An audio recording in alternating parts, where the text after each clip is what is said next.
Chapter 14. Getting Used to the Camp. In the first few days at the camp, we struggled to adapt to the new environment. Sleeping on the ground, everyone began experiencing back pain. We advised each other to find materials that were waterproof to place under our sleeping mats to avoid rheumatism. I folded my poncho in half and laid it under my woven mat. While wandering around the camp searching for discarded items, I found an old blanket in an abandoned hut. I brought it back, patched it up, and washed it to use as a makeshift mattress.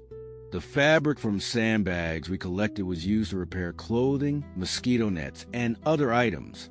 Threads were unraveled from those sandbags, and needles were handmade by sharpening a steel wire into a fine point, then flattening the other end and piercing a hole with a sharp object. After a few days of hauling water, my sandals broke and became unusable. I found a piece of tire rubber and, imitating the way the Viet Cong made their sandals, I dismantled a piece of steel from my backpack, shaped it into a small knife, and cut the tire into the shape of sandals. I punched 8 holes into the rubber and threaded straps made from inner tubes through them. They resembled sandals but were far from perfect. I wore these self-made sandals for the next 10 years.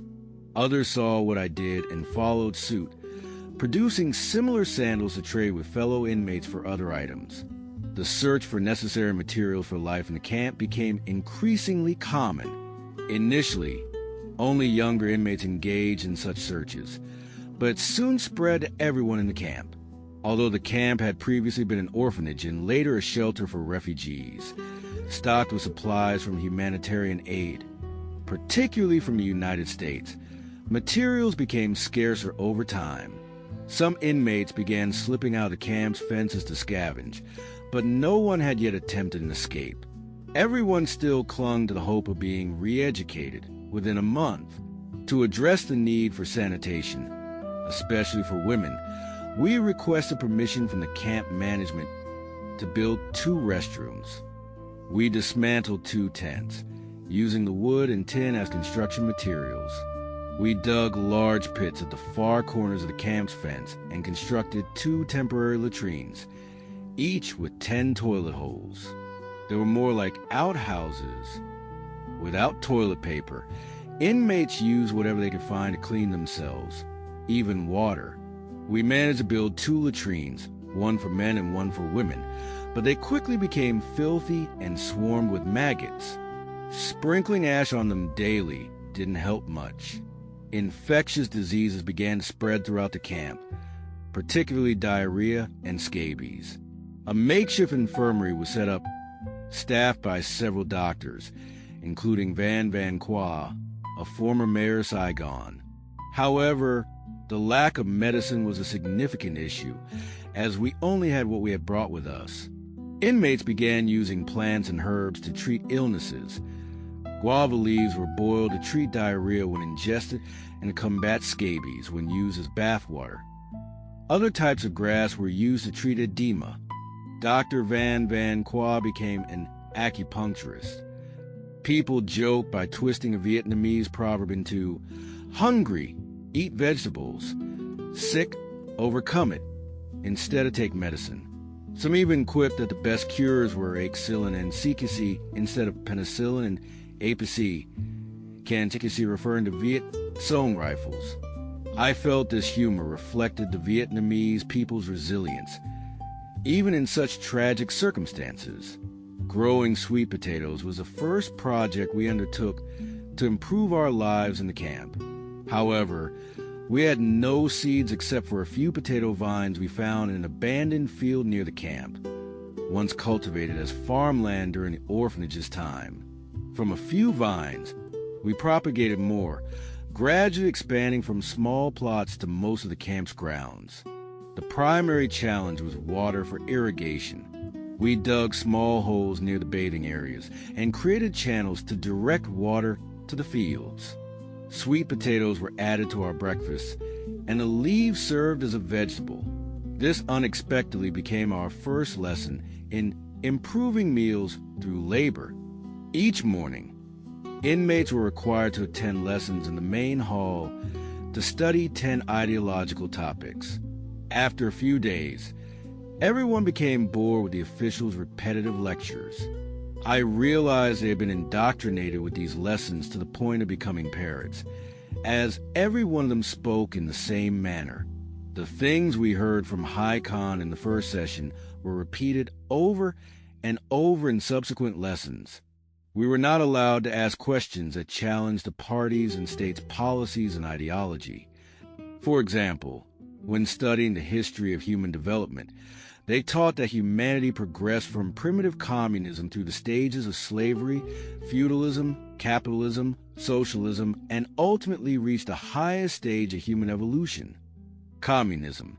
We could not ask what humanity would achieve after reaching communism because, according to them, communism was humanity's ultimate stage, with no further development. Such rhetoric was laughable, but we had to accept it and could only discuss matters within their framework. The first lesson was American imperialism is the invader. We had to attend 2 morning sessions from 7 a.m. to noon and discuss the content in our rooms during the afternoon. The speaker, introduced as a cadre from the political bureau, was chosen to teach us, people they consider high-ranking officials of the puppet regime. Yet, it was no different from what High Con had told us during the initial class. During the discussions, we were required to denounce what they call the crimes of American imperialism worldwide, particularly in the Vietnam War. Topics included the My Lai massacre, the so-called devastation of North Vietnam by air power, the blockade of the Gulf of Tonkin, and the destruction caused by Agent Orange, among others. More importantly, we had to confess what we knew about hidden American weapons caches or supplies left behind after their withdrawal from Vietnam. For those of us who had worked in intelligence, they wanted information on the programs America had planned post-Vietnam War and the agents they might have left behind. I realized that all these discussions were aimed at uncovering U.S. strategies post-Vietnam War. There was always a cadre present during discussions to monitor what we said, and afterward, we had to submit a written report summarizing the session. After this first lesson, we were given 2 days off from classes. During this time, we were required to learn revolutionary songs such as Liberate the South, Eastern Mountain Range, Western Mountain Range, and the Mountain Range Stick. Truong Son refers to the mountain range running from North to South Vietnam, through which the Ho Chi Minh Trail passed. A humorous situation arose as individuals who had never sung before were now forced to. Everyone had to take turns singing, with no exceptions. Famous songs composed by detainees began to emerge during this period, such as A Happy Day Has Come by Vu Tan, a well-known South Vietnamese musician and former chief of a local information department. We had to learn and sing these new songs as well. I still remember a few lines from his song, The Happy Day Has Come. We rebuild our lives. Grateful to the revolution, we vow to be upright citizens. I thought it was far too early for such flattery, but I refrained from judging others since everyone had their way of surviving in the re-education camps. Some might wonder why the detainees didn't maintain an upright stance against the communists in the camps. But they must understand, we no longer had a government, a country, or any support. We had nothing but our lives, which were no longer entirely our own. What could we do? I realized there was no escape in such a situation. Any resistance would result in death. Sycophancy was disgraceful. Being a hero under those circumstances was useless. So I chose to hold my breath to cross the river and survive. I didn't care if others labeled me a coward. My primary thought was how to endure to reunite with my family without compromising my soul. Following Vu Tan and song, other detainees like Deo Chan Mun from Block 1 and Bach Vania from Block 3 also composed songs. I still remember a few lines from one. Study diligently, brothers, let love unite us, build tomorrow with joy. I'm not sure if the surge in songwriting came from inspiration or sycophancy, but it truly was a period of prolific creativity among the detainees. Perhaps it was because we weren't yet subjected to labor, and everyone still held hope of being released after the 1-month re-education promised by the party and state policy. Unfortunately, I lacked the talent for songwriting, so I simply learned and sang along with the others. Singing practice occurred every evening before bedtime. A few talented detainees became choir leaders to teach others the lyrics line by line. Detainees in the barracks would repeat each line after the leader. Once we learned the entire song, each detainee had to sing individually. This method ensured that no one could avoid singing, and everyone memorized the songs. One song about American invaders became a source of amusement because it contained the line, "Alas, Abrams was trapped and defeated."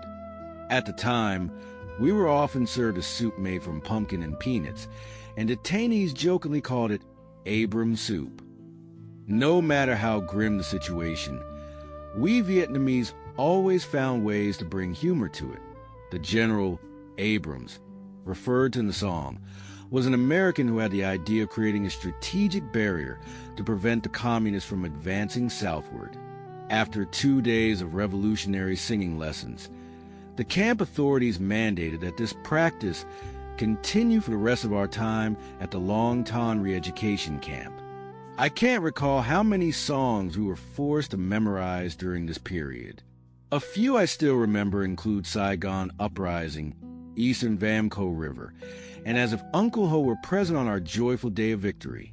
When Vietnam was reunified, we were no longer allowed to sing the song Liberate the South. Instead, we had to sing Marching Song, the national anthem of North Vietnam. However, As If Uncle Ho Were Present on Our Joyful Day of Victory became a ubiquitous song, performed everywhere and at every prison camp. We sang it in the auditorium, at the beginning and end of events, and especially before bedtime. Many detainees called it the farewell song. Occasionally, I overheard younger detainees humorously changing the lyrics to mock the poor conditions of camp. For example, they sang, "As if maggots were in the latrine of the re-education camp." It was a bold act, considering the camp was full of informants and Tenny reporting everything they heard to the cadres.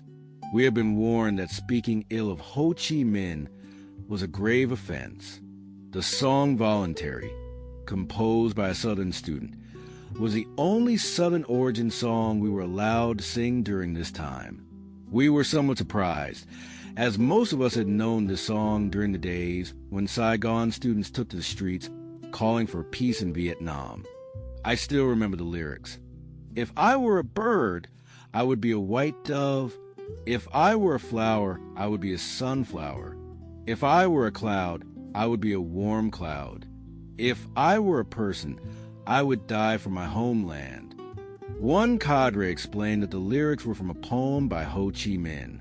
I wasn't sure if that was true, but I thought, in the communist regime, everything was attributed to Ho. Worshipping the leader was a universal communist practice, not just in Vietnam. The second lesson, the puppet regime is comprised of servile lackeys, was taught over 2 mornings but required a week of discussions. After 2 afternoons of discussion, which mostly involved confessing sins and promising reform, we were tasked with creating an organizational chart of the Central Intelligence Office. Deep, an artist from Division A-17, and I were chosen by the group to draw the chart. Materials were provided by our former superiors, such as Locke, the Chief Commissioner, Thuy, Head of Division R Research, Fong, Head of Division Z Internal Affairs, Luong, Head of Division A-10 Information Synthesis, Trang, Head of Division A-8, Tsang, a former Chief Commissioner, Quan, Head of Division Y Support, and so forth. The ironic thing I noticed was that the entire intelligence agency, the nerve center of the nation, was now incarcerated, providing detailed information about the organization to the communists. Later, Locke and Thuy died at the Nam Ha camp after being interrogated at Hoa Lo prison in Hanoi, while Deep and I were sketching the organizational chart. Others were writing their first confessions. Camp officials visited each cell daily, encouraging us with the promise that those who wrote honest confessions of their crimes would receive leniency from the party and state. Another amusing occurrence was that some detainees couldn't recall the specifics of their past work, so they had to ask their former colleagues for details to include in their confessions, hoping this would expedite their release as promised by the officials. Around this time, high-ranking officers of the organization were transferred to the Thursday Duk camp. Many of the individuals providing materials for our organizational chart were among those relocated. So Deep and I had to stop our work and return to writing confessions like everyone else. I reasoned that most of the documents had been left behind at the agency, and everyone had already divulged everything anyway. Reluctantly, I wrote down what I had done, named the individuals I saw in the camp, and those I was sure had fled the country, such as collaborators. I deliberately avoided naming anyone whose status I was unsure of or hadn't seen in the camp. Knowing the VC would likely revisit these confessions, I created a backup version for myself to keep privately. During the confession writing period, we were given small amount of meat, which the VC referred to as nourishment, to help us stimulate our minds. They used many phrases I had never encountered in the Vietnamese language. When meat was added to our meals, they called it fresh eating. When we grew vegetables to supplement our meals, they referred to it as improvement. When they made us work on Sundays, they called it labor for socialism. On one such Sunday, we engaged in that labor for the first time, from early morning until noon. Those who had hosed worked on repairing the main road from the gate to the last row of barracks, digging ditches along both sides of the road, and using the soil to level it. Those without hoes had to weed and clean the camp area and the surrounding premises with their bare hands. While in the camp, each person carried their own thoughts, but the common thread among everyone was worry for their families and the longing for the day of their release. Every event was interpreted as either favorable or unfavorable to those hopes. When the camp management board provided us with planks to make sleeping platforms, some speculated that we might be staying longer than a month. Others believed we'd be in for at least 6 months when they heard the guards mention planting cassava, which takes that long to mature. These comments reached the ears of the officials, who then visited each cell to reassure us that the party and state's policy remains consistent. Those who show progress in their re-education will be released early. I heard this explanation repeated many times across different camps and suspected it was part of their training when addressing detainees. The daily routines of attending classes, discussions, and dealing with life struggles helped distract me from thinking too much about my family. But every night as I lay under my mosquito net, vivid thoughts of them would return. Most of all, I worried about the baby still in the womb. Was it a boy or a girl? How would my wife fare during childbirth without me by her side? These thoughts consumed my soul. I tried to put them into words, but my attempts at journaling were unsuccessful, as I had never kept a diary before. The entire camp was deeply concerned when one detainee from the first group was transferred. The camp officials explained that the detainee had a blood debt to the people in the area where he had previously operated, so he had to face the People's Court before being sent to another re-education camp. We never learned what happened to him afterward, but we were all too familiar with the so-called People's Court of the Communists since the land reform campaigns following the communist takeover in North Vietnam in 1954. Everything unfolded according to the script the communists wanted. In the meantime, they also informed us that we were being held in the camp for our protection because the people were extremely angry about the crimes we had committed in hindering the process of liberating the masses. How grateful we were for the revolution's kindness, We were being protected by our enemies and were enjoying the leniency of the party and state. So many terms were being used to disguise acts of vengeance. I recalled a song by Pham Duay, a famous songwriter from South Vietnam, which mentioned a basket full of terms, and a Vietnamese idiom, honeyed words but a heart like a sword, which aptly described those who use sweet words to hide their sinister intentions. I thought I could apply these ideas, along with Nguyen Van Thieu saying, "Do not listen to what the communists say.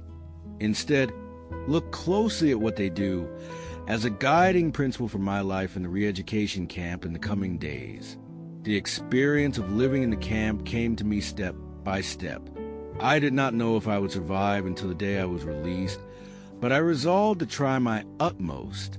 I also understood that every disappointment would inevitably lead to irreversible failure. Lai Muoi Lim, a female major in the South Vietnamese police force, was the first to be released from the camp to manage the computer center at police headquarters. The transfer of several senior officials to the Thursday Duc camp followed shortly after, and then one detainee was sent to the People's Court. What would happen next to us? The remaining ones?